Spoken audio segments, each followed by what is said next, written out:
رب کا پیغام، اس کے بندوں کے نام۔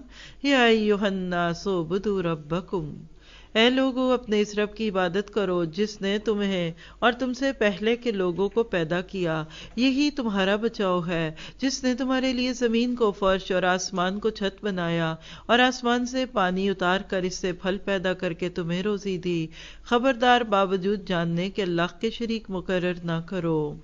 کیا پتہ چلا کہ رب نے پہلی دعوت جو بندوں کو دی وہ نماز کی نہیں، روزے کی نہیں، حج کی نہیں، زکوٰۃ کی نہیں، بلکہ میرے بندے بن جاؤ، عاجز بن جاؤ، مجھ سے محبت کرو، میرا حق دو، مجھے اپنا رب مانو۔ میں تمہیں ایک ایک لمحے میں پرورش دے رہا ہوں، میں تمہیں پال رہا ہوں، میں تمہارا خالق ہوں، مالک ہوں، رازق ہوں۔